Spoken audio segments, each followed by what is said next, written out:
Hello everyone and welcome to the Addendum Plus Extra Edition Extraordinaire that we're adding on either at the beginning or the end of what was part 2 of our countdown to F1 2014 with Bolkenberg and Esteben. How you doing, mate? Greetings, my friend. Doing okay. Grand stuff.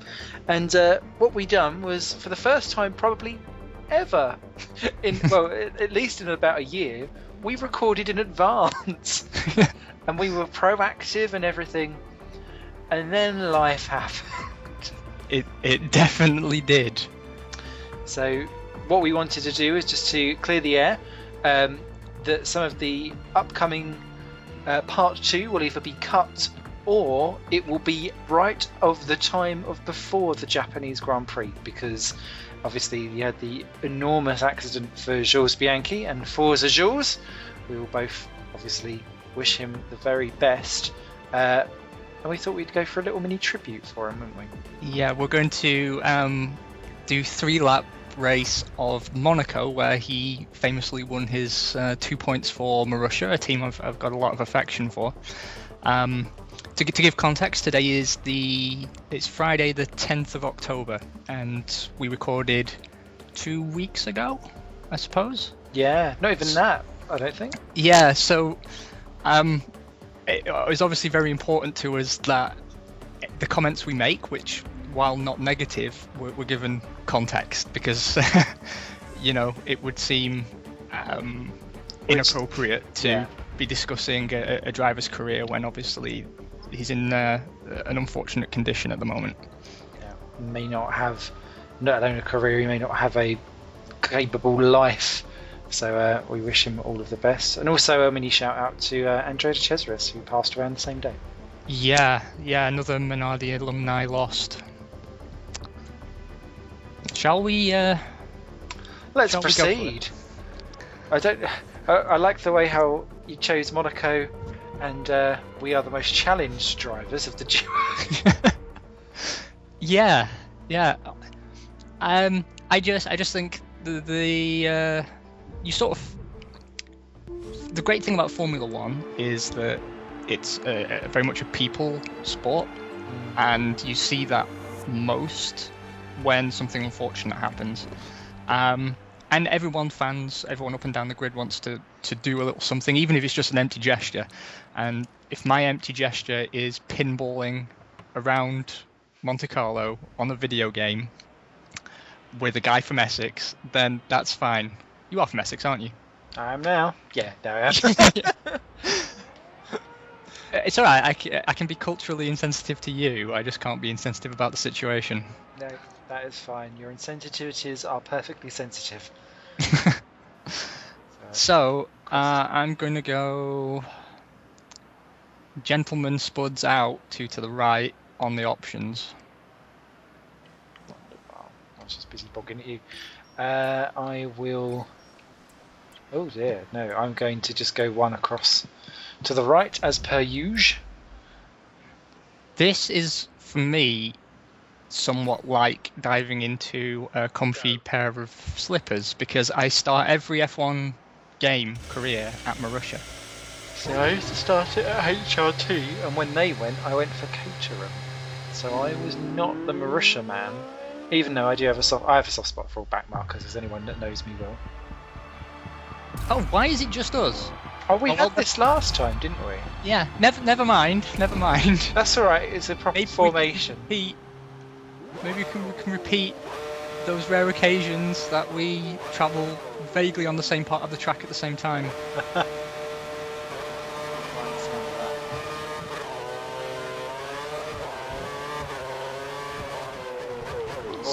Or I can just smash into the back of you. Yay! It was a helpful nudge. This is a helpful episode. Like, that was a helpful nudge to the barrier. Nice job, barrier.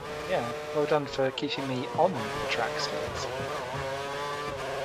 So, of course, Mr. Bianchi getting those 2 infamous points from Marussia, and we were talking just before we joined on for this. Obviously, the parent company Marussia's gone under, unfortunately, despite making some rather dastardly amazing cars. And that 2 points could very well keep that team afloat another year. That would be my very fond hope. I mean, him winning those points for me was perhaps the best feel-good moment since Mark Webber got points for Minardi on his debut. Yes. Oh no, I would say Takuma Sato 5th in Canada. Oh yeah, actually, yeah. Good old Taku. Maybe Fisichella at Spa, but that got ruined because he didn't win. So what we needed to do is add a Kamui in here, just for just so that I can spank you from behind Marussia down at Rascals. Isn't that the inner sleeve art on our Christmas album? Yeah. Christmas album, O Barrier, come hither. The carols. For some reason, this card does not feel as bad as it normally would. Because we're surrounded by other cars. Yeah. But yeah, Marussia did go under. So now what you have is a situation where there is a works team for a manufacturer that no longer exists. How does that work? Well, I sort of like that. It's like having a Saab rally team now. Saab's left us, It's sort of this bizarre out of time relic of the past idea. I always like that. So talking about the team for a moment, I would say actually that the car this year looks quite good. I mean, aesthetically. Yeah. I think they've done the nose better than a lot of other teams have managed. Mm-hmm. The livery is not far off the mark, I don't think. I like the white they've added on the nose. I think that's something to be applauded. And I'm just a fan of the spirit. You can see more than you can, I think, with Caterham, because they're part of this much larger sort of conglomerate almost, where they're doing Caterham Composites and all these side spin-off businesses. I mean, obviously they're not affiliated anymore, but you sort of got the sense that it was all part of. It's just a cog in Uncle Tony's machine. Yeah. Whereas Marussia, they don't get enough TV airtime. But on the rare occasions they do, you sort of get a good feeling for the team, which really came across, really peaked when Jules got his points. Because, if I recall, a lot of the TV crews decided to completely skip the podium ceremony and and went down to the Marussia pit. And it's an image that'll stick with me. He was a driver with such great promise that what happened was absolutely terrible. I mean, terrible for him and his family and his close ones, obviously, but also terrible for everyone in the sport. I feel, potentially we've been robbed of a future world champion, which, Simon, you're clearly not, based on what I just saw. That was an interesting end to that. He had a ton of promise. We don't know how much that this will affect him brain-wise. I mean, you have to think back to the head trauma that Massa had, and obviously he was able to get a lot bigger or a lot quicker view on how that worked. So I don't know if it's fair to compare the two, but you've also got things like people losing limbs like Nannini and Kubica. Yeah. And he becomes part of that collection of people that could have done so much and maybe now won't. Which is a terrible shame, because when people are drivers, and you saw it in there, I don't know if you've had a chance to see it, it's an awful 45 minutes of cringe-worthy TV at the press conference that's just happened at Sochi, or Sochi rather, however you're supposed to. I didn't see that. Massa, Button, Sutil and Alonso look like they want to cry through the entire thing, because they're all red-eyed and teary-eyed, and they've got the same people asking the same questions about is F1 safe, could you see any of the accident, and just making them replay the same thing over and over and over again. And I think F1 needs to learn about how to deal in the aftermath of something, because everyone's clearly, you have to be sensitive to the situation, but they're walking around very almost zombified, but then the press are picking away at it and it makes it really uncomfortable. The press involvement post race was something that I wasn't actually going to touch on, but it bothered me. Yeah, actually, it bothered me a lot. I think Jensen Button probably handled it the best. Yeah. By simply saying, I don't think this is important right now. Yes. We've touched on another subject, so I'm just going to throw us into Korea. Yeah. For another 3 minutes. Yeah, it's his response was the best. He was the best in a press conference as well, actually. I got most annoyed when they were with Adrian Sutil. And the guy's clearly distraught.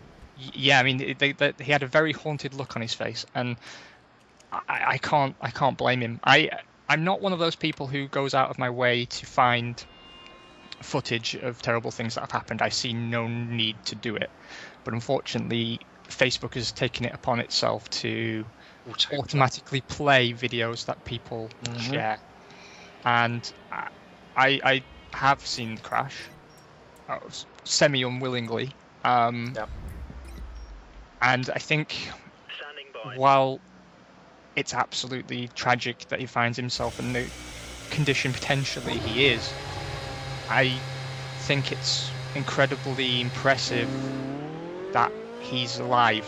Yeah, definitely. It's testament to the great strides made in safety at the tracks, but also in terms of design of things like, the driver's helmets, for example. I mean, I'll be completely honest.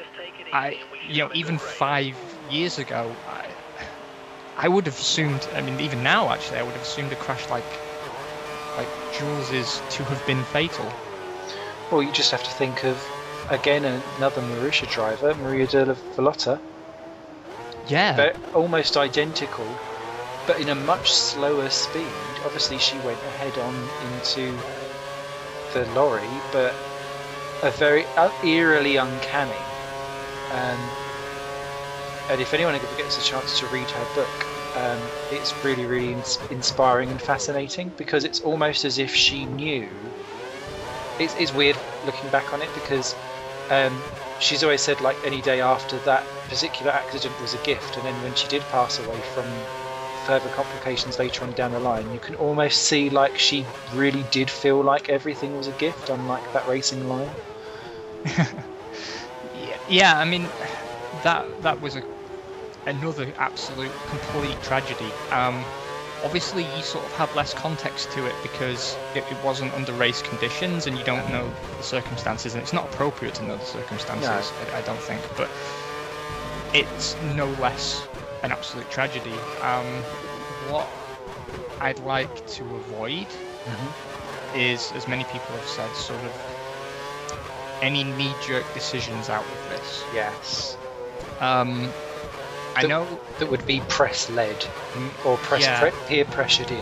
I think the media have bothered me with, and it's not just in sport; it's in every aspect of life. Obviously, I understand their job is to get the stories, get the sound bites. That's fine, but they bother me because they pick away at this stuff and they drive change that isn't always positive, just so they can be seen to be asking the supposedly difficult questions.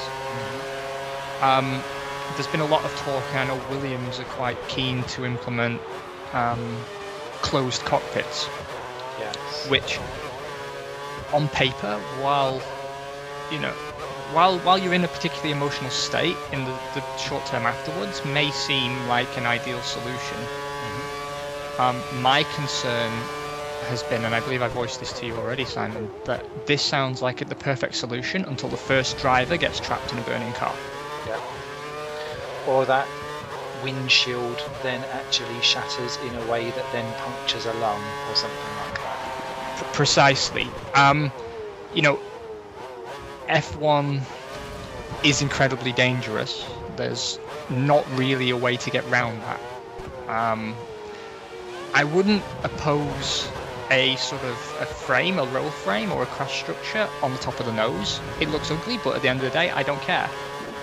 I don't want another driver to be seriously injured again, if at all possible.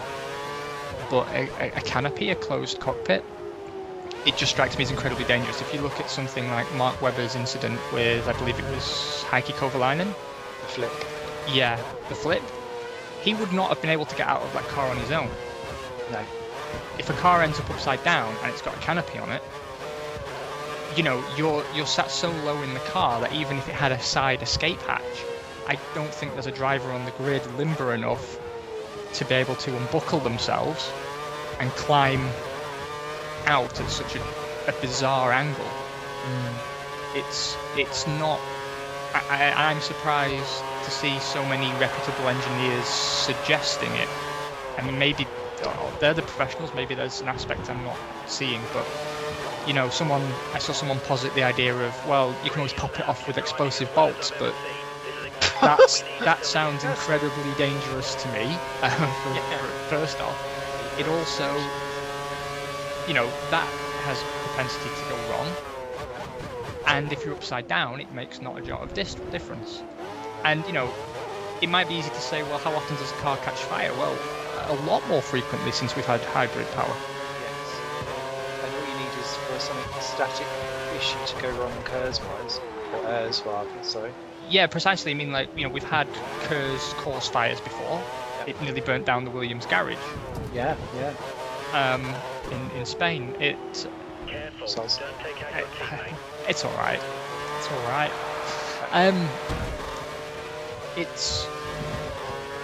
It's caused fires for Jules Bianchi, actually. As I recall, last season he had was it 2 engine fires? Yeah, he went. Wasn't that where it started rolling back down the hill in Nürburgring? That's it. And then this year, it's been mainly poor old Kamui. Yeah. I've just rallied around that corner a wee bit. I'm glad we're still as challenged as each other. This car feels so much better than the Caterham, and I don't know if it's because I've got no yardstick other than yourself to measure against, but... Oh, you might not want to measure against that barrow. And one thing I would say is I would like to see the design.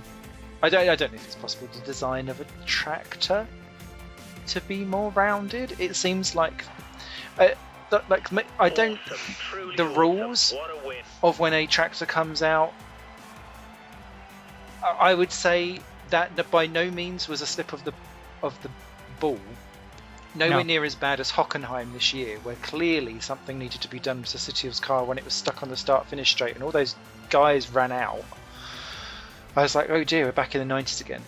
But something needs to be done, I think, to maybe the tractors for it to either become cranes like what they have in Monaco, so that actually the wires come down and lift the car out, so that it minimises the amount of crashable material that is out there that you could collect.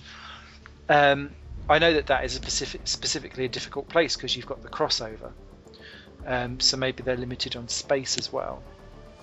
But it's something that, to me, it looked that tractor was the perfect height for a car to just slither underneath it, and yeah, it's a freak accident all round, and hats off to them for doing an external inquiry. I think Bernie's right with that. However, I do think that the less public they make it, the better, because hopefully Bianchi will make it and he'll be able to make a recovery to whatever sorts that he can. But all I think of is the last fatality, Ayrton Senna. And look how long that has dragged on and on and on for, and it will never be laid to rest. No, I agree completely. I just hope that some sensible precaution comes out of it. I mean, Yeah. I know people decry safety cars. I get that. I mean, I love racing as much as the next person, but if there's a tractor on the circuit, bring out the safety car. I honestly, either that or if the car that has crashed is not in a dangerous position, as someone has quite rightly pointed out, if he had crashed into Sutill's stranded car, we wouldn't be having this conversation. No. And we have to recognise, and it's a shame it's taken this to do so, that It always does. something like a tractor made out of the material it is, the size that it is, Wait. yeah, that and F1 cars are not a good mixture. And No. you know, American motorsport has done this consistently, where whenever there's any sort of accident or problem or something coming onto the track, they bring out a safety car. I believe I'm correct in saying that. I'm not sure if it applies to every series, but I know is it IndyCar? Yeah, IndyCar do it, and obviously NASCAR because you're going around a bowl. But yes, as soon as someone sneezes in some of the things, so it comes out almost to a pantomime effect. But at least you know it's coming, and people will respect that. Someone else was talking to me about, I believe it's a German series, but I might be talking complete cack, where whenever there is a yellow flag zone, your car is automatically put back into pit lane speed through that zone. That's really not a bad idea. And I thought, yeah, because so long as the electronics was able to do it for everyone, and until that yellow flag zone was cleared, then all of a sudden that restriction would be lifted. Don't know. Yeah, I mean, obviously we're not experts. I don't know if there's a safe way to automatically decelerate the car when the driver may not be prepared for it, but the theory behind it I think is acceptable. I would rather see 2 or 3 safety car laps every single race if it meant that we didn't have to have an accident like this again. And I think every fan of F1 out there, if they look inside themselves, would agree that it's just common sense. It's not even a massive leap of faith, or it's not an extreme solution like installing cockpits with explosive bolts or whatever crackpot theory the press are going to put out. It's very, very simple. If there is an accident and the car is a hazard, only if it's a hazard, then you need to bring out the safety car while equipment removes it. The only concern I might have is we don't know how much of Jules, because he was in a yellow flag zone as it was, so his speed was reduced. I don't know how big the effect of aquaplaning in those situations is. The limited knowledge I do have suggests that you really can't slow your vehicle down. No. And you're skating on ice. Exactly, and we don't know how fast cars really go under yellow flag conditions at that point in the track. But we all know waved yellows are slow down and prepare to stop, but we know the liberties that are taken on them. Yeah, exactly, and you know, that's why I like your idea about the pit lane limiter so much, because that is a very, very controllable speed at which once the car hits the gravel, I think it's a lot easier to stop. Just infinitely easier. But yeah, thank you for listening to us. We obviously wish Jules and those around him all the best, and I very much hope to have some good news about him in the very near future. Definitely. So thank you very much, Esteben. Pleasure as always. Thanks everyone for watching and commenting if you do so.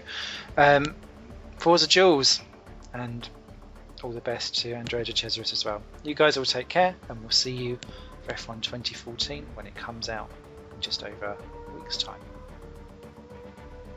Well, we've survived part 1, even though we tried our best not to. We're back for part 2 of our F1 2014 preview with Bolkenberg and Esteben. How you doing, mate? Buenos dias. Doing good. Doing good. Raring to go. Do you know, last time we just had that glimpse of racing, and I'm hoping this time we can go beyond that, through the veil, beyond the ghost. Beyond and, the apex. Yeah, and into the gravel trap. No, into some racing. Because it was really going to be quite an interesting one, that one, and I'm hoping we can replicate it. But it is us, so I'm expecting instead that we both just catch fire on the start line and we have to go on to the third round. Some Malaysian airline just comes down on the track, and we're like, that's where it went. And we don't get qualifying to warm up with either. No, oh god. Where's turn one braking? Turn one braking. Plus, in between the last video and this one, I've been racing around in R Factor, which means that I will be completely off how I drive again. That's the problem with all of these different racing games that I play, is that it does take me a few laps to remember which game I'm playing and then readjust how you play. I'm fortunate in that because I'm at that stage that a lot of my gaming friends have got to, where you just don't have time to game. I never get that way. I just don't. And so I find now that I've got so many games in my Steam library that I just haven't touched. And it's the same every sale. I'll pick up more and just don't have time to touch them. So this is the only racing game I play regularly. I've got Assetto Corsa, but I'm sort of waiting for it to get a bit more polish on it. Right, yeah. I'm going to start on the primes because that's just how I roll. And hopefully... I started on primes last time, didn't I? I think so, yeah. That's good, because I was able to close the gap to you a little bit, because I'm starting quite far down on this, aren't I? I can't remember. I'm sure I started towards the back of the grid, and I don't know why. Life. I watched our video like 3 days ago. I should know what I did. Oh, I'm on pole. But yeah, you got pole, and something oh, that's right. I went off the track. I was right behind you, and then a million cars filled in the gap. I'm 12. A million. Exactly. 1 to 12. The gap is 1 million. That's maths. Screwy Hamilton. Right. Let's. Do you know? I've just got to a stage now where I've trained myself to use the curves button correctly, and the new game's not going to have it. I know. What is the drama update? And I'm going to start pumping the curves button in the new game and wondering and cursing as to why it's not having any effect at all. Oh, that's the brake button there, Simon. I just... mate. It's absolutely pwned. Was that Rosberg doing his... trying out where else he can do Hamilton? Vettel's just flown in the air for a moment, but he came back down. Down. And I've just got Alonso down the inside for the lead. Ooh. What is going on here? Oh, and he's taking it back. Was that Vettel just in the air with his 4 championships, then coming back down to earth again this year? Boom, boom. Exactly. God, he's not happy, is he? He's a right miserable little moose. It reminds me of when he was saying in Abu Dhabi, remember these times, boys, these will not always last. That was really bad. Suddenly Arnold Schwarzenegger is playing him in a movie or something. Arnold Schwarzenegger. I'll be back. Meows. Well, I've just taken Vettel again for second, so I'm feeling happy, but I think Alonso's going to get the better of me in this stint, especially because I've just driven onto the gravel trap for a laugh. Just for a laugh. Just for a laugh. Just for a challenge. Yeah. Actually, speaking of Red Bull back drivers, though, someone I did want to mention is Jev. Poor guy, after a great Sepang. That's where we are, Singapore. Yeah, and I mean, obviously that's a guy driving for his career, and no driver drives better than one who thinks he doesn't have a drive next year. No. Red Bull, man, there's a lot of drivers they've spat out over the years that I really thought should have been given an extra chance. Alguersuari is not one of them, but Buemi I thought was incredibly impressive. Yeah, he was generally the better of the two. And Jev outscored Ricciardo in both years for most of the seasons, which is why it was all a bit confused. In fact, I think he did outscore him in 2012. Well, what I've always liked about Jev is him in the wet. Yes. Phenomenal wet weather driver. And you don't tend to see that so much anymore, do you? I mean, can you think of another driver on the grid now who's that consistently strong in the wet? I mean, I know there are experienced drivers who can drive in the wet, but yeah, it seems to be sort of his niche. Yeah, I mean, Sutil used to before he seemed to have fallen asleep this year, but um, that may have just been because everyone else is having a bit of a mare, and that car would normally be kicking around the edge of the point, so it'd make it maybe flatter to deceive. But no, he is a specialist on wet weather, a Lacey-esque. Yeah, exactly. And it's hard to criticize them too much because, like, I called them out on Daniel Kvyat. Check my Yes, pronunciation. that was impressive. I fucking know. All the letters, And wrong places. do you know, I keep getting on the back of Alonso, and then that final two corners, he just blasts me. But sorry, back to what I was saying. Was he doing a selfie at the same time? Yeah. Hey. No, he's really proved me wrong, Kvyat. He's been phenomenal, and we were wrong really about Ricciardo because we thought he would struggle at Red Bull. Yeah. And actually, he's shown himself to be very clearly champion material. Mm-hmm. And someone said it. It might have been Brundle. It might have been Coulthard. I'm not sure, but it was the whole, like with him versus Vettel. Vettel, you've had 4 years where you're at the top, and now battling for 6th and 7th or 3rd and 4th is like a come down for him. So he may be demotivated. Whereas when you're in your first year of a big team, and sometimes that will make and break people, depending on your attitude and how you are. You come into that and everywhere's an opportunity, and like I will sneak one up the inside because this is me going for second, like jazzy hands. Whereas beforehand, with some of the other people who are so used to being at the top, you almost take it for granted, and you won't take that position for second because it's all right. I've got another third, if that makes sense. No, it makes perfect sense to me. I think he could have come into it with a big burden on his shoulders, in the sense of feeling the pressure. And instead what he's done, he's come with what he actually is, and that's a blank slate. Yeah. You know, he's got no track record. No expectation on his shoulders whatsoever. I mean, nobody was surprised he was signed because it's an internal Red Bull decision, but nobody expected him to beat Sebastian. No. So he was under no pressure to actually do it, which has probably, ironically, made it easier to do. Yeah, yeah. He's a very impressive driver, but can I honestly say that if it was my decision, I would have given it to him? No, I think on balance, I would have given it to Verne, that drive. I've always liked Ricciardo, but Verne is the driver of the two that I have most often sort of stroked my beard and nodded sagely at as he drove. I've looked at him and said, yeah, there's a guy who has a lot of raw potential. Yeah. And he's got his head in the game, which, of course, Ricciardo does too. I mean, he's an incredibly calm driver. But Verne just seemed to, at least when I was watching him, he just seemed to hook it up better. I can't put my finger on it. He was just more consistently on the money. Where I think Ricciardo stands out head and shoulders above Verne is outside the cockpit. And I wonder how much of a marketing opportunity maybe Red Bull sit there and say, right, we've got a stern Frenchman twisting his Frenchy moustache, even if it is invisible, who is pensive, maybe potentially actually better in the car, but maybe a slightly less of a marketing ploy for Red Bull than it is to have the happy-go-lucky Aussie who everyone is now backing and cheering on because he has that likability factor. I think the likability factor has been something that's always been overlooked largely.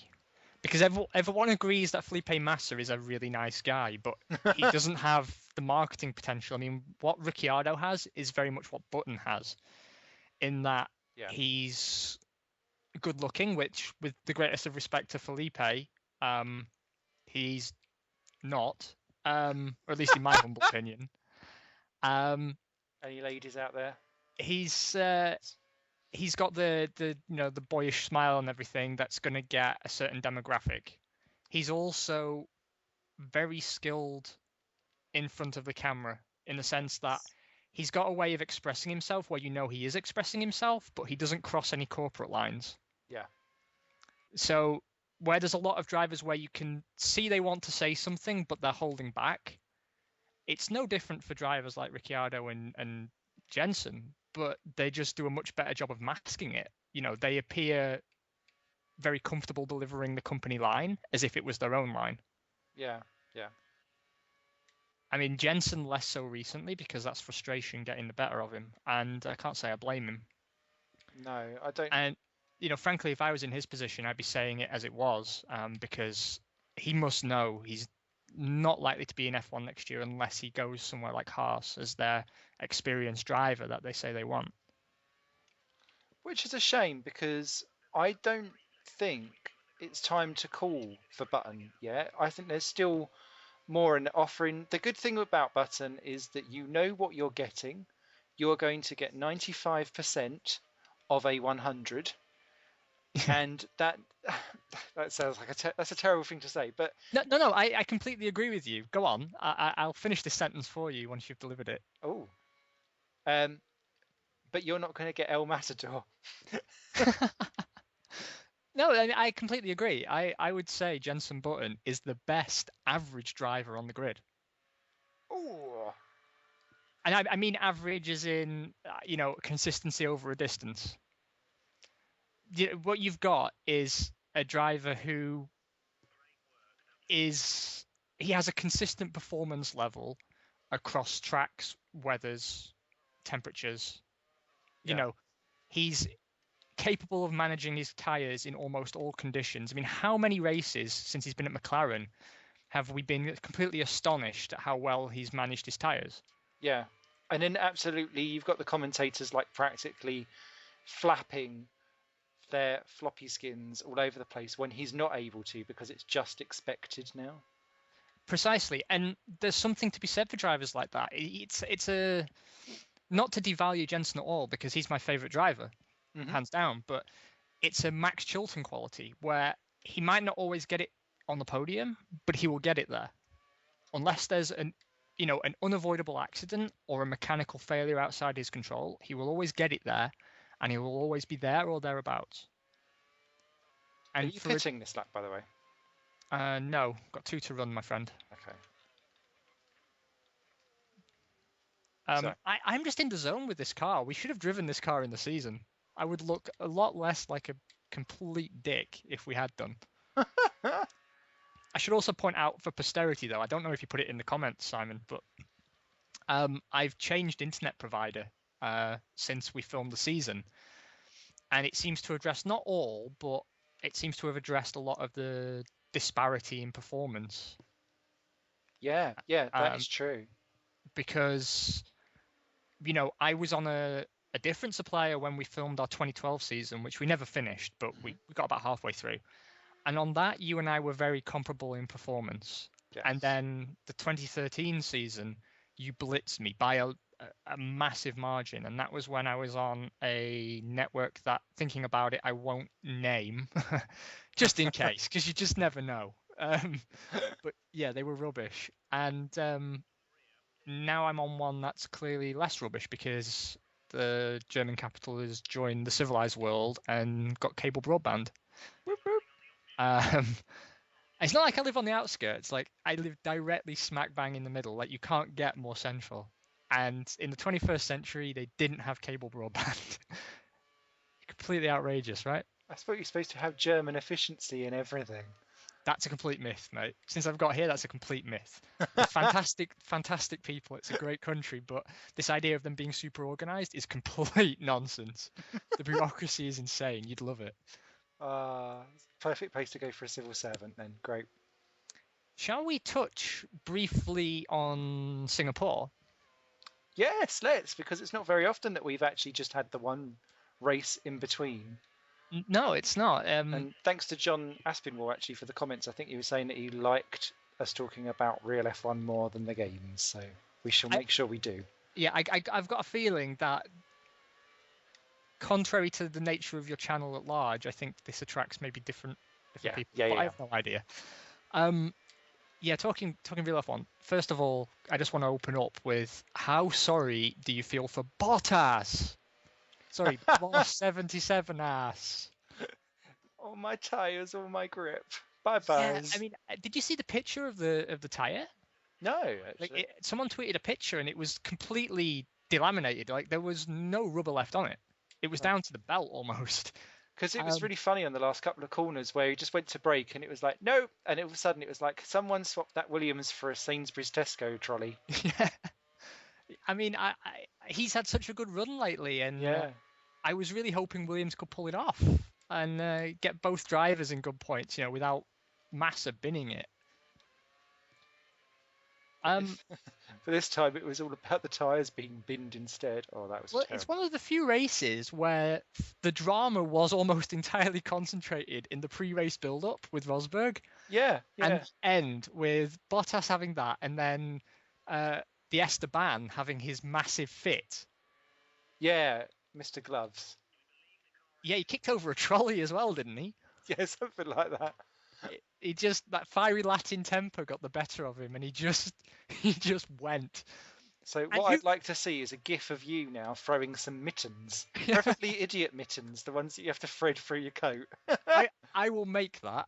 I will make that for you, because I'm actually either tonight or tomorrow I'm going to film some stuff for my channel if I ever actually get round to it. Yes, that's nice. So I'm in for my pit stop, and I think I might come out just behind you. Oh. Because you've just gone around the final corner, right? Yeah. Oh no, it looks like I'm going to beat you out. I think you're going to beat me. Unbelievable! Sorry, I don't mean to sound quite so happy about that, but I am. I feel like I'm redeeming myself somewhat. It's going well. I tell you what I have done though, and we'll have to add yours in as well, is that I have just created a Steam group for higher plane games in general. So I'll have to rename it or something so that if you fancy it, we can get a little Steam channel of all of our friends so that we can have some games so that when we're online, and then we can all have community races and stuff like that. That's fantastic, but you could always set it up as a secondary channel so it doesn't interfere with your first. Because actually, I was going to bring that up later, but the curated Steam collections as well. Yes. Gives us an opportunity to share games that aren't crap. And the good thing is, unlike a lot of the curators, we don't get paid because no one knows who we are. So when we recommend something, we actually recommend it. Yeah. Definitely. That's the only time saying I don't get paid for stuff has been positive. I've just completely balls that corner, did you see? That was an interesting line, Chumley. Yeah. Oh, I've got DRS, it's on. and I got so excited. It's I was on. alongside you. You've got DRS on me as well, haven't you? Yeah, I forgot about some gears.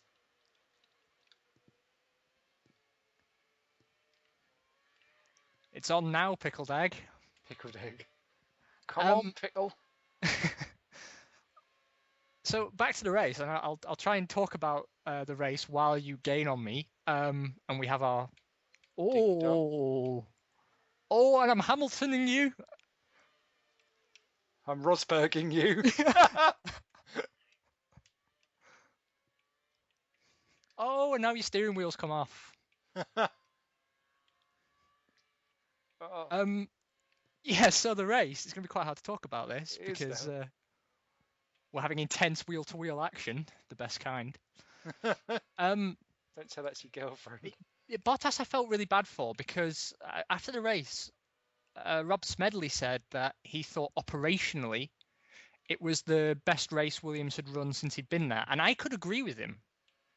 Yeah. Their pit stops were very, very sharp, apart from that one where one of the mechanics he just bitch slapped one of his Yeah, apparently that was colleagues. morale and supporting this, but it clearly wasn't at all. It was a bitch slap. But this is why I watch F1. It's not actually for the racing, it's for these moments of drama, like where Alonso gives Webber a lift. As long as someone doesn't bitch slap poor old Frank Williams. I don't think he could take it at this stage, could he? No. Oh, you've got the legs on me out of that corner. Your line through that corner is far better than mine. I'm looking to the left, which means I'm not looking where I'm going. Yeah, I was just doing the same thing. Ooh! Oh, sorry. No, that So that was me. I gravitate to the apex. And do I have fuel? No, I'm on optimal fuel. Shit. I can't even turn the fuel up on you. I can just hear Total Wolf now saying, "This is bullshit." You do not take each other out on lap 11 of 14. I have spoken to both Ben and the Simon, and I have The said Simon. this is unacceptable. You will apologize to the team. I want a note saying I am sorry. Oh, casual racism. To be fair, he's done a fantastic job managing that team, and I questioned his credentials before he got that gig. Yeah, But the fact they're so open to letting the guys race is very good for their brand, I think. I think so. Oh, yeah, you are much faster through that corner complex. He was braking really, really tight into the tight bit.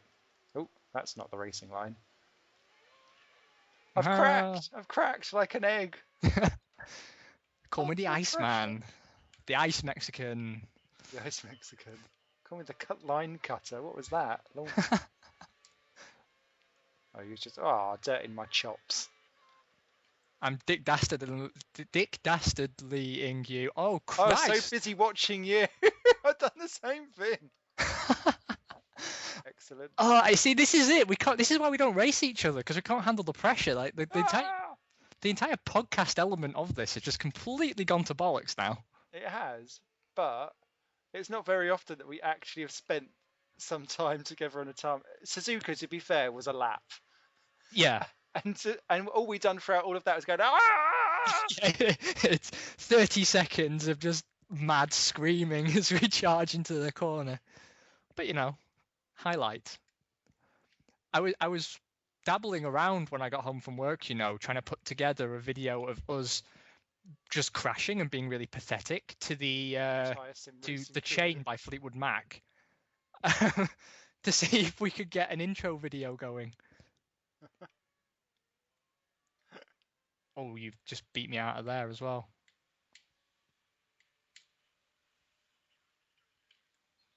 Oh, are you still there? Yeah. You're ghosting for me. You went very very quiet. That's all. You sort of like you've been cut off. Uh-oh. I'm learning from you now. I followed you through that corner complex, and I see that I brake, and you do not conform to my societal norms. And you look at in an asylum. Yeah, you look at those corners and say, I refuse to brake. I refuse to brake for those. I'm happy fourth to gear lift. I took that corner much better, but you're still so much faster getting the power down out of it. But I has the DRS. Sorry, the DRS. My DRS has now got a white cross for it. Not that it matters now, I suppose, but I has the DRS on you.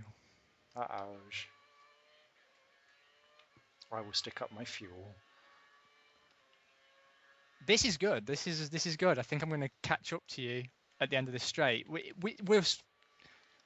We're quite similarly paced, but there's sections of the track where I'm definitely faster, and there's sections where you're definitely faster. I just think yours add up better than mine. Oh, the tactics of racings. And well, but see, that's it. Like, I really enjoy this game where you have a tactical race. Like, I think I said last year when we were making the season, I had a really great race against a German guy in a McLaren. I was in a Lotus. And we were constantly racing each other based purely on strategy. We were on counter strategy, like you and I are.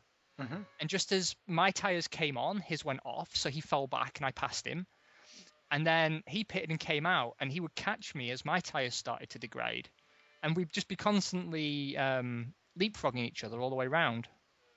That's and cool. It actually made for a phenomenal race because he was very, very clean. He didn't cut me off.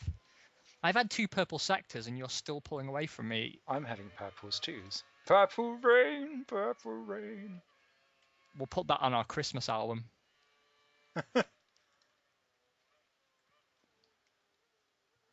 There's a distinct lack of purple in F1. There is. Well, I mean, Red Bull credit, they've tried. Yeah, with the Infinity, so that's not too bad. I think it's because I still have the love for that Simtech livery with the livery with the MTV logo and everything all on the back. It's just a shame that product didn't work. It should have worked. There's no Yeah, reason why that shouldn't have worked. They had all the money in the world. Monies. It just goes to show. But what about the latest story about Brabham maybe making a return? That will happen, but not in F1. Because they're going to crowdfund it, aren't they? You can't kickstart an F1 team. No, precisely. They're trying to raise 8 million crowdfunding, and then they're going to look for an investor.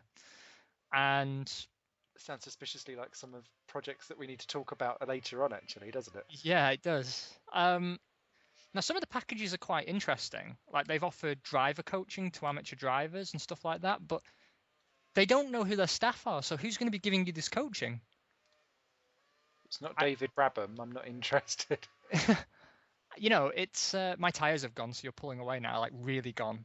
I don't know how, because I've been on my options less than I should have been. But my front left is completely knacked. I thought about backing it, and then I thought better of it. I thought, what is actually in it for me? Like, while I would love to see Brabham back in F1, this isn't Brabham, just like Lotus isn't Lotus. Yeah.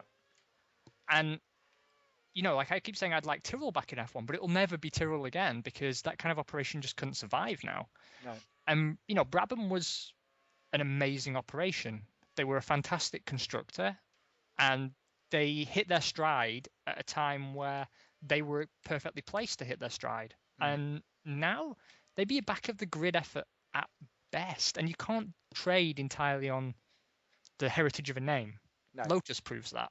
Yes, absolutely. And I think what as well is that 8 million is what Kamui Kobayashi raised for an F1 seat, not an F1 team. Precisely. I mean, what he says is they're going to enter endurance racing or sports car racing first, and then go on from there. But I mean, there was talk of building a prototype racer. I mean, that's going to be several million to begin with, unless you just want to cobble it together out of bits of Ford Sierra. Yeah, no, I'm confused with that. But since it's doing the rounds, I thought it'd be worthwhile floating the boat, because we've got obviously Haas coming in 2016, and then Forza Rossa apparently, but Midland / HRT / I wanted to call myself something related to Red Bull, but not really. It's the grid is going to look very, very different. I just hope 3-car teams are not part of it. Me too. I'm not a fan of 3-car teams at all. Well raced, my friend. Yeah, that was great. Your best. I mean, I thought I had that in the bag, right? My entire first stint, I was miles ahead, absolutely miles.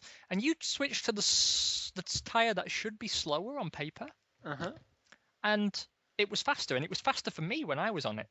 That's odd, but you do see that, don't you? Like in real F1, sometimes the tyre that you're used to seeing being slower is actually faster. Yeah. I'd credit this game with simulating that, but we both know that isn't true. We both know it's a fluky bug. Yeah. But yeah, that was really good. I really enjoyed that. Me too. Should we continue on? We should. I'll apologise. My in-game guy gave you a few rude hand gestures while we were racing there. I feel upset and touched at the same time.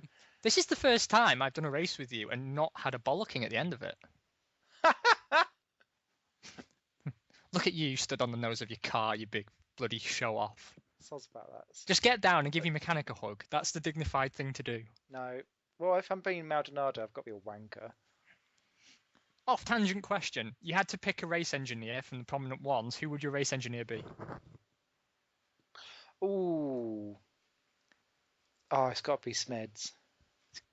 Got to be the Smeds? If he can come back to race engineering anyway. I'd be tempted by Smedley, a bit of northern pride, but I think I'd go Jock Clear. I was always a fan of Jock Clear. Especially because he was part of that fantastic feel-good story at Brawn. And he's an Englishman with a Scottish man's name. What is not to like about that? Wonder if he voted yes or no. Well, my name says yes, but my heart says no. So near. this only tells you the weather for qualifying, not for the race. I feel that is a downside for. Yeah, for one lap quali. I'm going to risk it for a biscuit, and I will tell you why, and then we can get back onto real F1. Okay. The reason I'm telling you why is you may remember, because it was hilarious, because I'm bad at video games, that I tried initially doing my own setups because it's faster than default. And I used my setups that were super fast in 2012 and thought, well, why shouldn't they transfer? And it turned out they completely didn't. Well, the interesting thing there is that I looked on Steam earlier and checked out people's setups that they've posted, because the game's coming to the end of its life cycle now. Yeah. So people who play competitively are less bothered about sharing their secrets. Yeah.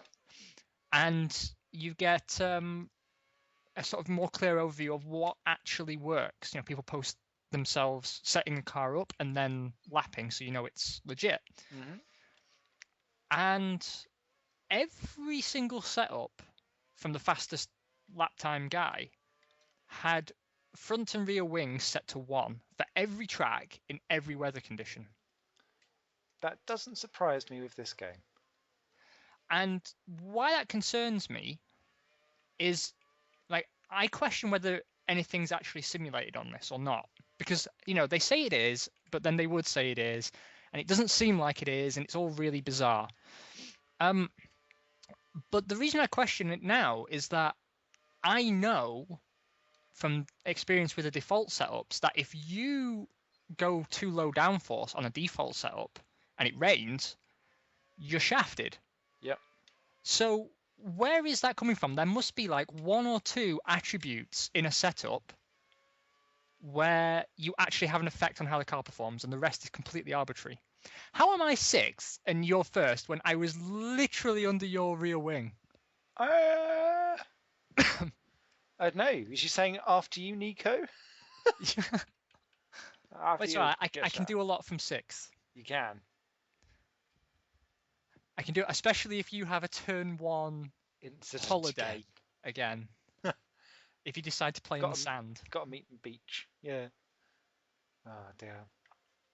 No, and that's a very good point, actually, because I think we were talking about in the previous part about how tyres just seem to go off at exactly the same pace almost anyway, and there's about a lap or 2 difference depending on whether you're ripping them to shreds or not with massive acceleration.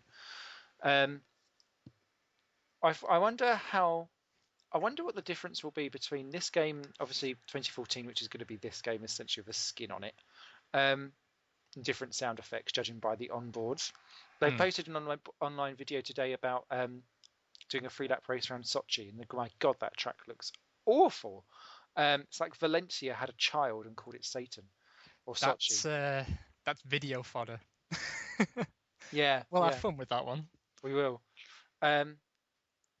But I wonder how much detail they're going to put into how different things can affect the car for the next gen version, given the fact that you're going to have the real simulating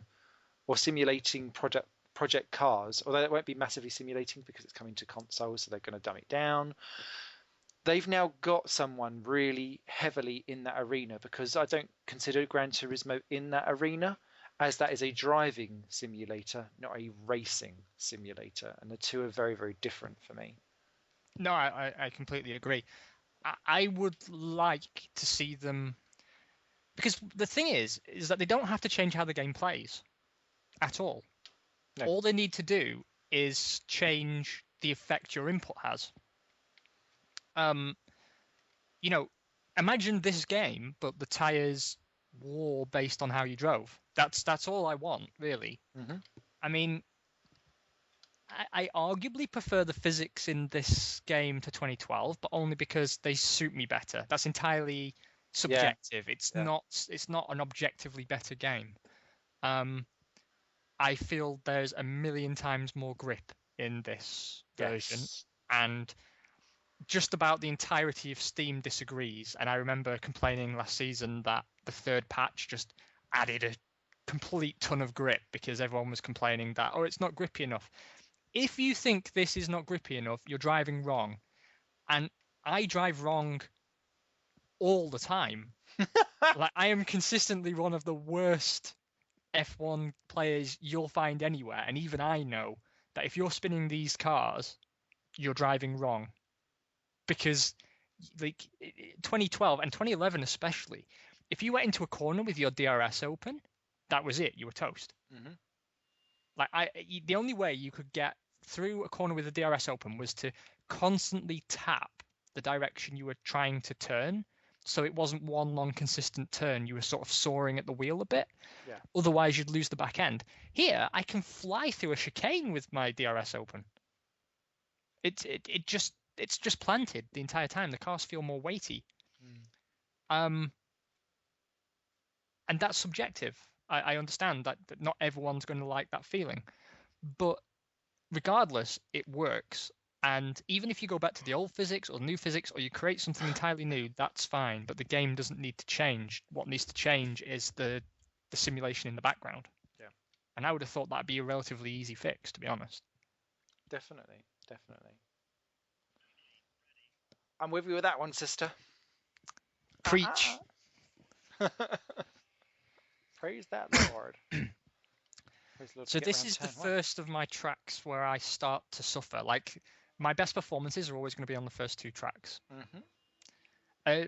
Australia, I can drive with my eyes shut.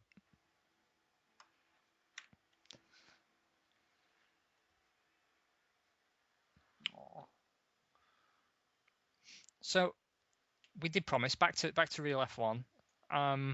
Before we go back to any serious details, we didn't give out our best looking car of the year award like we did last year. So I think we should at this point. Okay. Because who were we in favour ugly... of last year? It was we liked the Caterham Green, but not the car.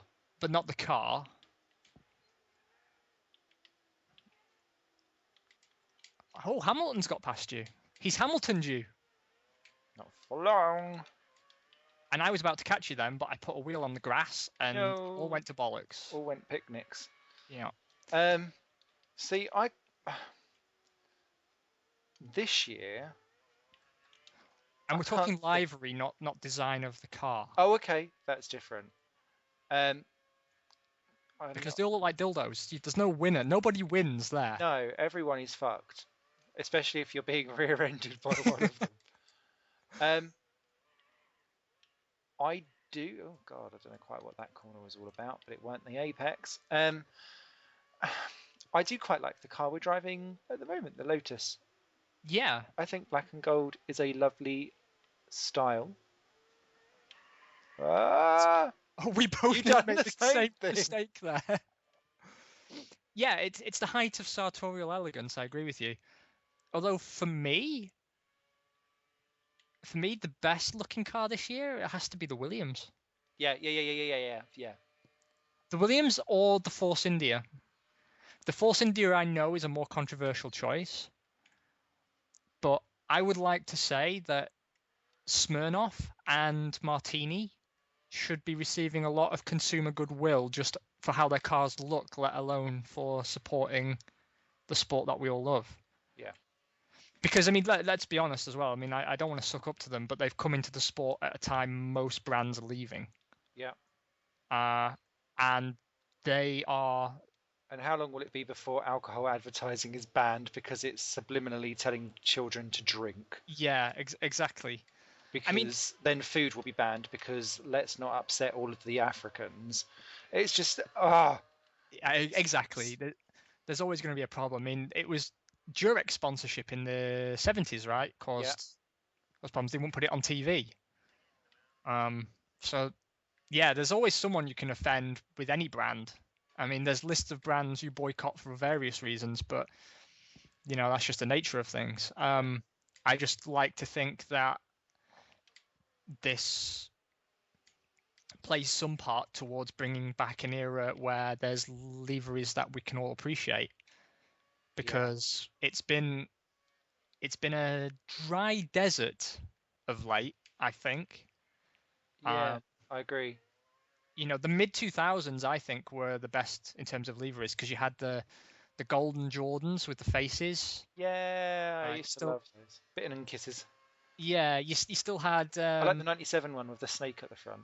Yeah, I mean, all that stuff was phenomenal. The snake was the best one, far and away. The shark was second rate at best, and the hornet was just a load of nonsense.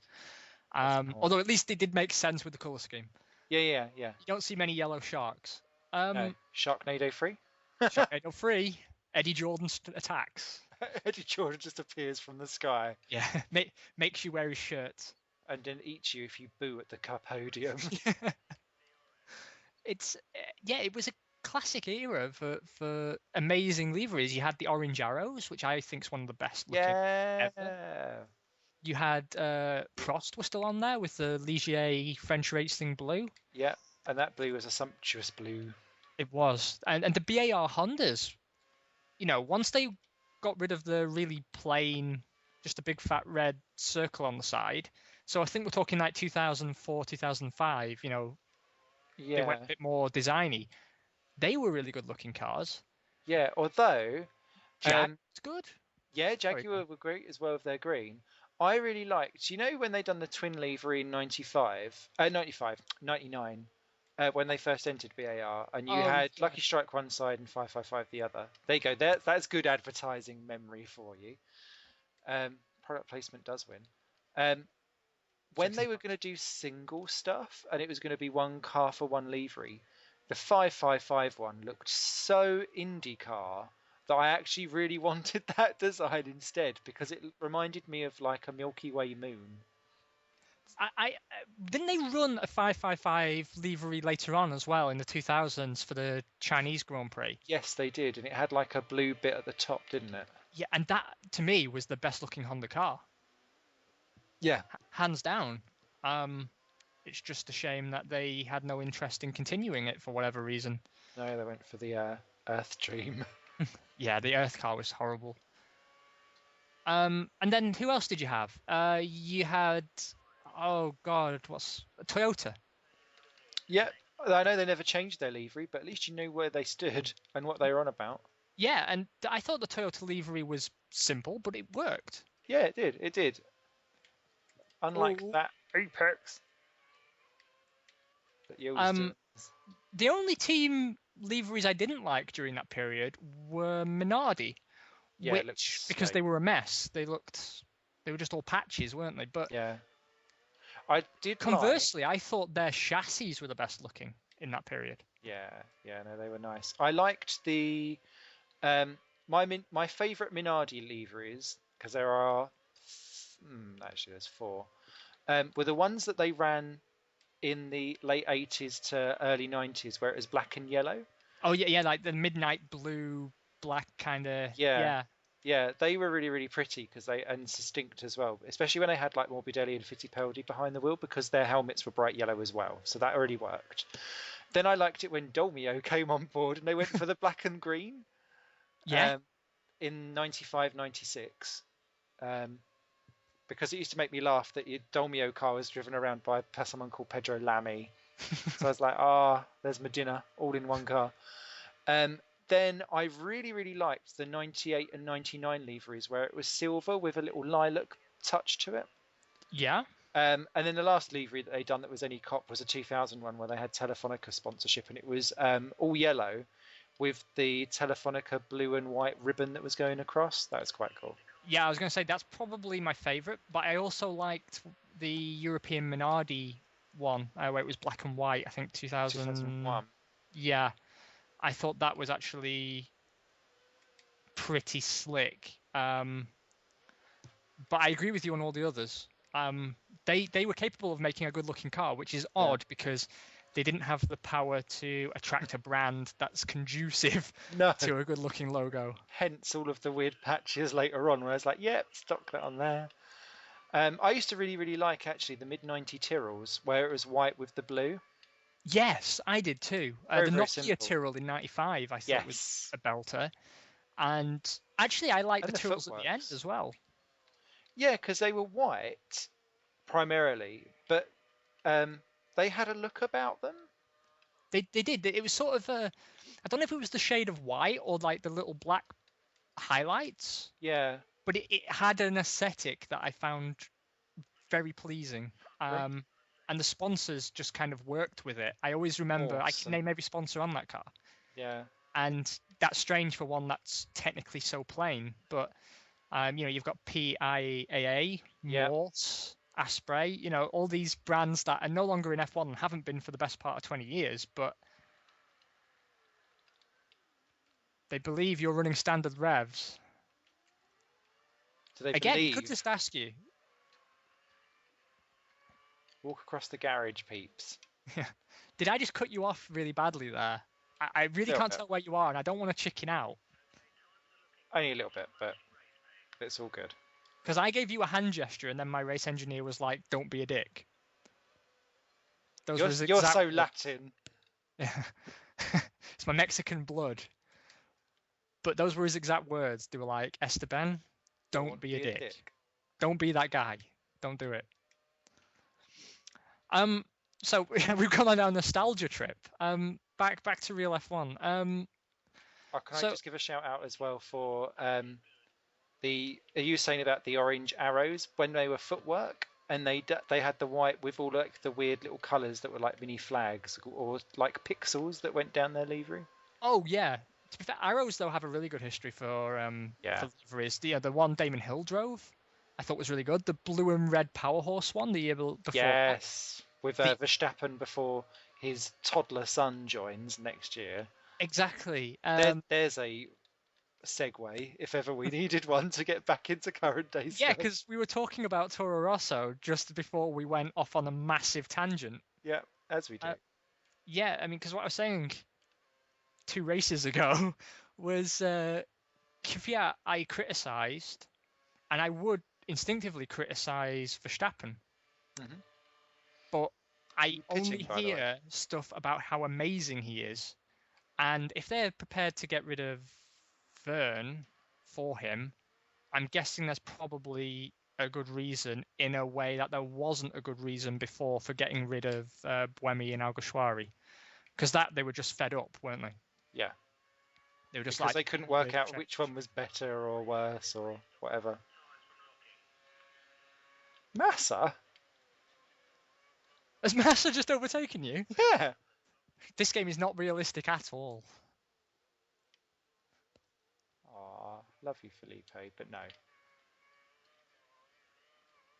Oh, I've got no tyres. You're going to absolutely romp it. I don't think so, because my tyres were completely binned on my final lap as well, and I almost lost it going into the pits, which I'm sure John would have absolutely adored, and I can't blame him.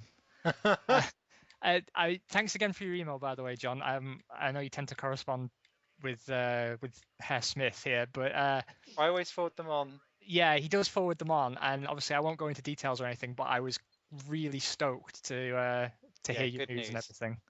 So all the best with that, mate. Thank you very much for listening. And it was actually him that reminded me about Jev.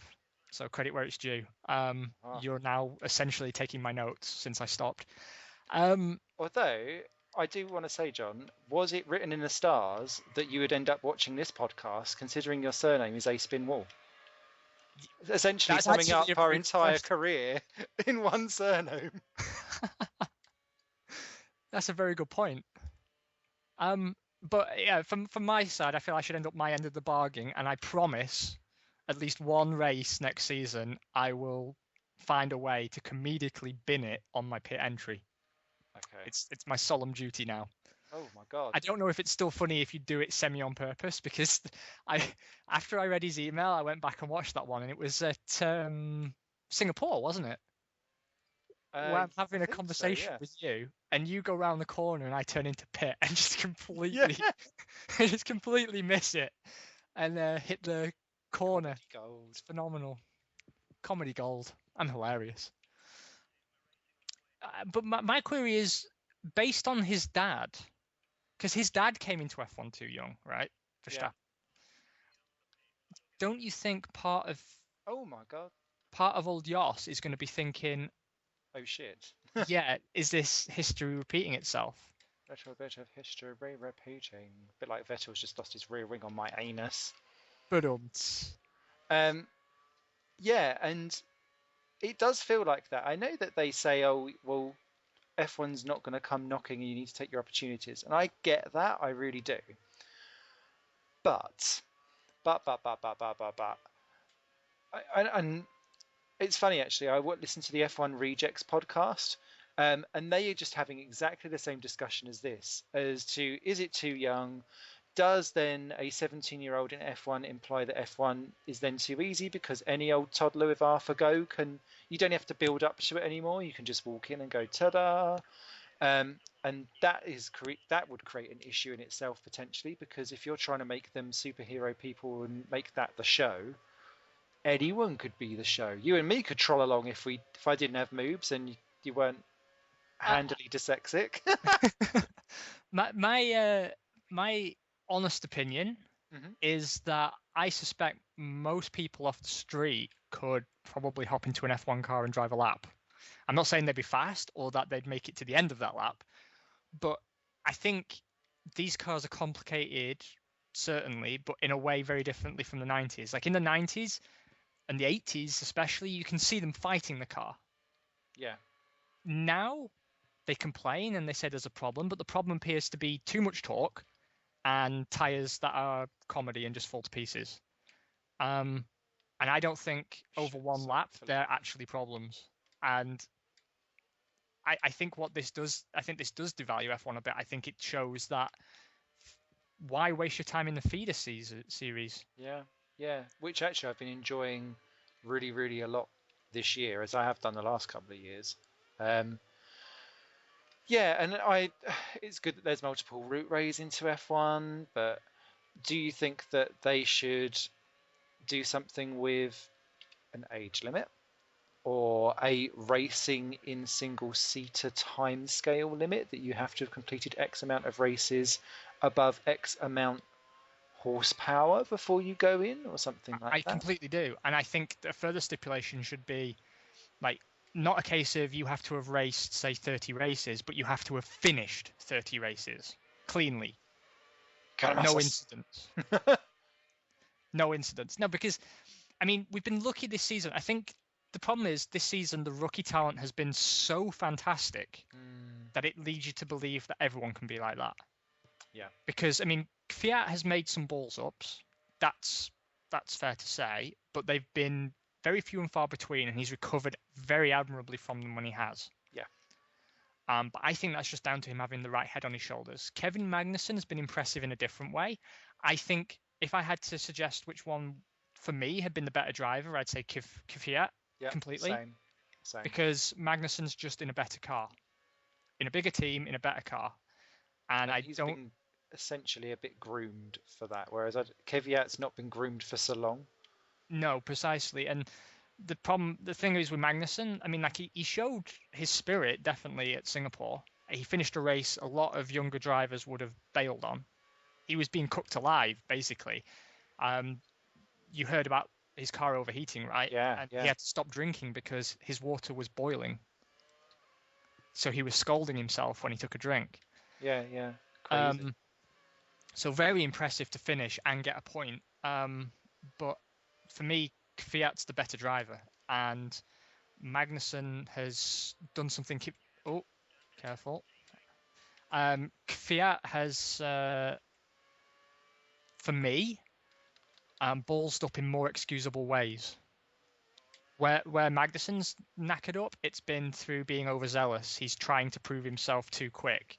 Whereas Kvyat hasn't had that for me. I mean, I don't know if you'd agree, but no, I agree. He doesn't seem to be trying to win a race on the first lap or prove he's fit for F1 by daring do overtakes and manhandling. Precisely. I've got you in that corner, sunshine. Yeah, thanks to the Durs. Cheers, Charlie.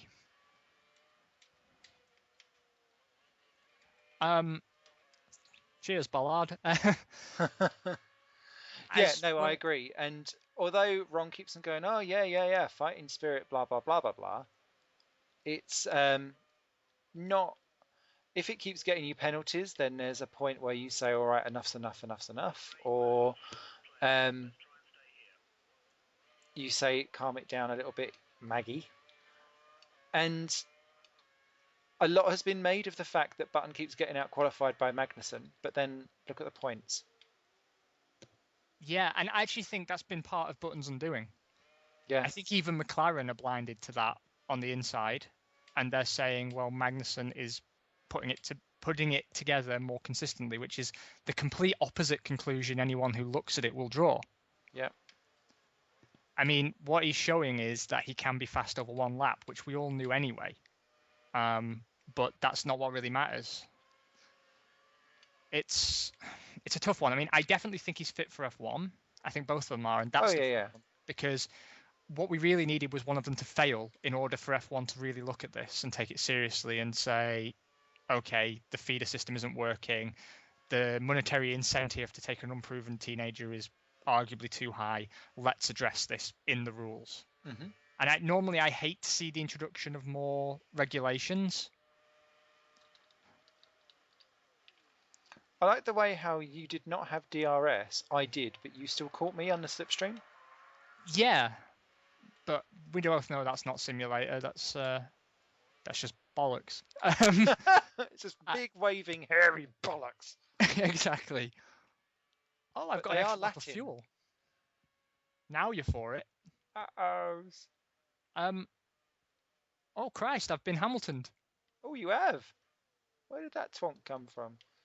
I don't know, but he's just knocked me off. Bash him back, because then he'll give up. Oh. He'll cry and say he's just had a rough weekend. Yeah. But you're miles away from me now. But then we'll still have tattooed on his back, I will rise, or whatever it is. Oh, and I've just completely balls that as well. Oh, where are you? It's because I was trying to change my fuel mix and my finger wasn't on the correct part of the pad to make the corner. That corner is deceptively actually tighter than what it should be because of the downhill bit, so you always arrive there slightly faster. And I always get that one a bit dodge. I'm running wide on every corner now. Come back to us. Come back to the track map. You and I were racing. We were racing. And it's all gone so wrong. For the second race in a row. What is this?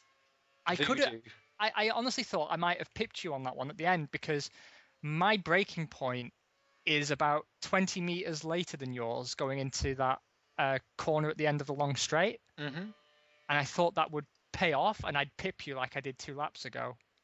But nope. Because I run large brakes on high pressure, which you've always chosen not to do. No. And that's purely from an R factor point of view, that I always turn down my brake pressure because I'm quite heavy fingered. And so I want to just slam the finger down on the trigger to just do the brakes.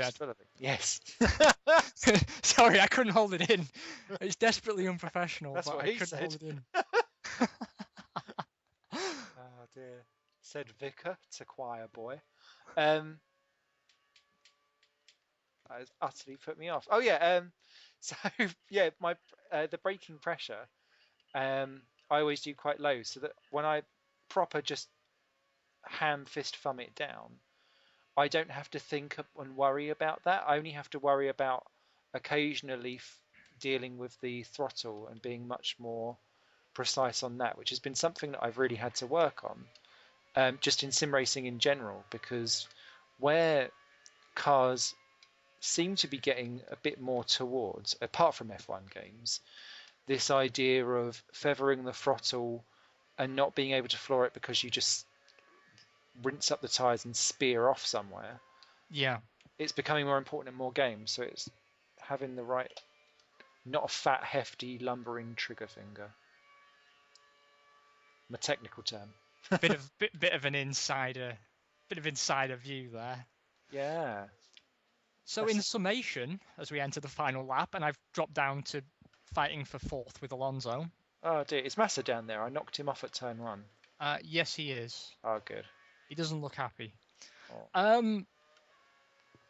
Yeah, what we're basically saying about the young drivers then is that, I mean, at least from my point of view, we need Verstappen to fail. Yeah, we do. We need Verstappen to fail, and I don't want him to. But surely it must have crossed people's minds because, like we were saying, what Magnussen and Verstappen both have in common is that their fathers were both brought into F1 far too early. Yeah. And although Verstappen had a very long and distinguished career, he could have been more. Yes. And I think he had some races where he really showed his class. I remember one race where he was he almost got a podium in the Orange Arrows. Do you remember which one that was? Was that Malaysia in the rain? Could have been. He drove like a second. He drove a heroic race, and then he lost it partway through. There was some issue that stopped him from finishing on the podium. But yeah, it was Malaysia. And if he'd been coached better, I think he could have maybe not been a champion, but he could have been a much better driver and held his own at a bigger team longer than he did. Jan Magnussen, Jackie Stewart described him as a new Ayrton Senna. Yeah. But he was just brought in far, far too young. And on paper, discipline. On paper, the Stewart lineup for '97, their first season, was an excellent choice. You had Barrichello, who already at that time was middle-aged and experienced, because he was born bald, middle-aged and experienced. And then you had a young hotshot that you were developing. And that to me seemed sort of eminently sensible. Yeah. But it was just the wrong time. And the fact it hasn't happened to Kevin thus far is a good thing. Will it happen to Max? I don't know. I don't know. I agree with the whole. I think we need someone to fail and fail in a safe but spectacular fashion. It has to be a clear failure. It has to be someone who's clearly over his head. We're talking like an Alex Young. Oh, not Alex Young. I really liked him. I thought he was a very likable guy, and I really wanted him to be a success in F1. But you know what I'm talking about, right? Yeah. What's funny with him as well is that I felt that actually, if he'd came in a few years later, he would have done a lot better. So same thing again. Yeah. Yeah, he's proving our point because I don't think he was by any stretch a bad driver. No, not at all. He's gone to do great things elsewhere. But Webber showed him to be the inexperienced kid that he was. Yeah, yeah. And I think he did very, very admirably in a bad car against a very competent teammate. But the point is, he still did badly. Yes. And the only other driver I can think of who sticks out to me like that is probably Nelson Piquet Jr. That he's a driver. Yeah, he utterly failed, didn't he? Yeah, I saw a lot of potential in him, but he was no match for Alonso, and they should have supported him better than they did. Mm-hmm. Instead of turning him into Crashgate. For a second I was going to say Bruno Senna, but Bruno Senna is no Ayrton, and I don't think there was a lot of potential to Bruno at all. He was trading purely on his family name. Yeah, he was a disappointment. But because of the hype. Yeah. I utterly agree with you in the whole. I'd quite like one to fail just so that we get some perspective. Because look at Andre Lotterer, who came in for Spa. Yeah. Outqualified teammate by a second. Perfectly competent, really great. Although it stunk of mid-90s, early 90s pay driverism, actually really, really fab thing to do. And that kind of making your debut in your 30s is now like, he's over the hill, he's old, he's practically in a coffin. Not. It is, and that's the problem that's haunting Jensen, though, isn't it? Yeah. And I would actually really, really like to see Lotterer get his shot. Like, I'd like to see a Caterham lineup of Kamui and Lotterer. Yeah. I think they'd do a lot better. That would show a lot. Yeah. And I don't want to knock Marcus Ericsson, right? Because he's a driver that we've all overlooked. But it's not gone well. He had a fantastic race in Singapore. Yeah, that was the first one that he came out top of the quartet. he had a fantastic race in Singapore, and I don't think he's done so badly that he doesn't deserve a second run at it. No. Although, to be fair, I could name 10 drivers that I'd rather see in F1 than him. Definitely. I don't want to be too critical. But counter to our point, I know we have to wrap up soon. Chilton. Chilton is an example of a guy who was ready for F1, who shouldn't have been, but was just a bit rubbish. Yeah. Because he's shown that actually he has the technique, but he doesn't have the speed. Like he's got the awareness in the car to avoid trouble. Yeah. Which a lot of young drivers don't have. And so he'd obviously been groomed from a motorsport family to have that sort of racecraft. Yeah. But he's just not fast enough for F1. I think he's a good driver, but he's not F1 quality. No, I think his brother's better. Yeah. And he knows his place as well. He does tin tops, and he's very happy. He's very successful there. Yeah. And there's nothing wrong with carving a niche somewhere else. I mean, I understand F1's supremely attractive, but there's only 22 slots, and there's a hell of a lot of drivers. The only thing I would say with Chilton is I would quite like him back for a third season, just because one of my favourite drivers of all time, Luca Badoer, currently still holds the record of 52, I think it is, F1 grid starts without scoring a point. And so I need Chilton to get through this season and to get to race 13 of next year before he gets sacked, so he can take over that damn poor thing, because my Luca Badoer may never be able to shake that record so long as he lives. My silly season suggestion is I almost hate myself for saying this, but we all know Bianchi's going to go on to great things. Yeah. John mentioned actually that if a Ferrari seat came up, it should go to Bianchi. I think it should go to Bianchi, but I've got a feeling that they're overlooking him. Yeah. I think they see his potential, but I don't think they're ready to take him for another few years. And I can't explain to you why that is. But because they're chasing Vettel. They're chasing someone else. It just feels like they're chasing someone else. And the reason I said, I think, like a lot of people say, if they weren't going to go for Bianchi, they go for Hülkenberg. I disagree. I think Hülkenberg's height and weight have been what stopped him being in the top team. He should have been in. He should have had, based on his performances the last few years, any drive he wanted. The reason he hasn't, people say it's not a big deal, but it is. It's his height and his weight. They designed these cars so precisely that I'm afraid I don't think we're going to see Hülkenberg in a top car ever, unless Force India create a miracle in the next few seasons. Yeah, I think they would take Grosjean to Ferrari simply because he's a very talented driver who really came into his own last year, and he's very unhappy in the team he's in now, and he's clearly better than the team he's with now. So you probably get him at a good rate as well. Yeah, and he fits the more emotional ethos, I think. Hülkenberg, for me, doesn't seem to have the right personality to fit in with Ferrari. No, he's in like the same that I don't think Kimi Kimi doesn't. Kimi seems to die when he goes to Ferrari. It's like they set the whole flamboyancy then saps against his cool image. And it surprises me that Ferrari we'll give him another year. Because to me, if they wanted Bianchi in, if they know that Raikkonen's going to faff about at the back end of the top 10 for another year and collect his paycheck, then retire, why not pay him off a second time? Surely you should have learnt the first time around Ferrari, because it's just not his environment.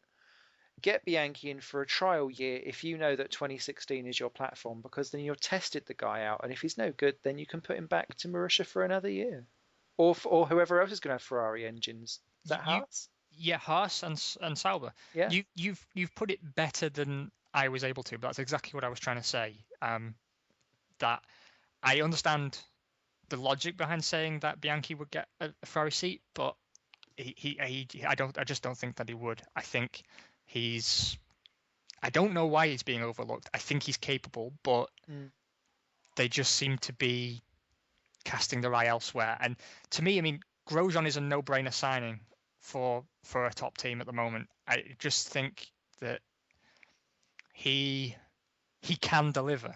And what held him back last year was reliability issues for the most part. Yeah. because he was putting in podium finishes consistently by the end of the season, and the only times he didn't were races like Singapore, where he was having a stellar race and then the car let him down. Now he's got to be. I mean, he's working with Pastor Maldonado every day, and I can't stand that man. By the way, why he's been re-signed, I'll never know. Money. Well, yeah, I do know it's money, isn't it? Money and beautiful braces, baby.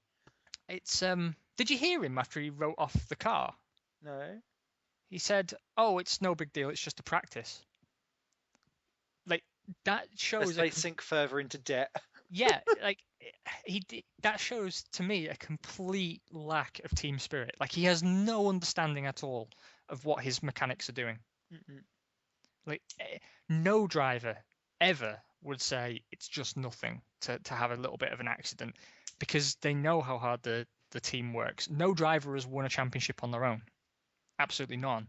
You need everyone who works on your car behind you because they need to deliver. I mean, all it takes is some small slip up like someone made on Nico's car. Mm-hmm. They said it was a faulty wiring loom. People often forget that although these are some of the best mechanics and engineers in the world, every car is a prototype. Every single one. They've got 20 races in a year to learn how that car works. They build it, and then, they've built it. It's an entirely new design. It's totally unproven. Mm. And you take your eye off the ball and you make a mistake like the wiring loom. His mechanics cannot be a fan of working with him. I just don't believe they're behind him. No.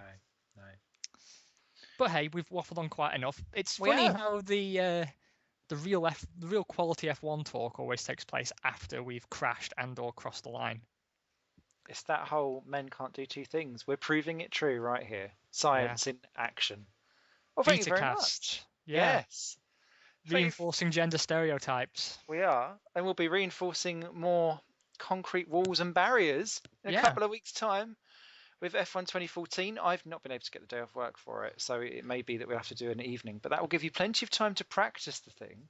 Well, what I'll do is I'll start a single career and I can give feedback, because I know how important it is to get round one out on the day, if you can. Simply because we're in advantage this year as well, because I believe last year it launched in the US before Europe. This time it's the other way around. Yeah, that's true. What I may try and do, though, is say I'm working from home. Oh, dear. Well, technically you are. Technically, that's not a lie. Although, doesn't it unlock at midnight, or are we going a bit crazy? Who knows? We'll work something out. I'm off work. I'm up for that. Oh, you jammy bitch. On that note, thank you, Esteben. And thank you, Bulkenberg. Absolute delight. Yeah, as always. You guys will take care. Thanks for your comments and suggestions. Please subscribe and comment below. We read every single one. Cheers. Take care. Really do. Cheers. Bye. Yum, yum, yum. Awesome. Nearly had each other. Yeah, that was some really, really good racing. I was stoked. Let's not do that again. That's far too entertaining for its own good. It kills the cast, though. I know. We clearly can't do the same. Break up, smash. Yeah, you're just so much better than me in the corners. No. Just so much better than me. I break earlier. The only places I felt like I could see that I was quicker were the first two corners at Malaysia and China, because I take a different line, and if you went in there ahead of me, I would have caught you up by the end of the complex. But everywhere else, especially sort of fast corners, you're not afraid to run wide, whereas I am, and I'll brake even though I know that I shouldn't. And because I just want to keep traction. That's all I care about, keeping the traction. And it's bad news bears. I'm glad that Kurz will be gone next season. I hate that bloody button. Yeah. All the bastard time. Because I remember when that first cut, was it 2010, that first cut, or 2011, whatever it was? Yeah. It felt so weird because you'd have, I got the accelerate and brake on the rear triggers. Then the Kurz is on the left other trigger, like button thing. And I'd be like, oh, my fingers. And I felt like, where you see like those old people in like Asia and they've got their fingers with the toenails that curl all the way round. I felt like a fawn trying to like go, ah.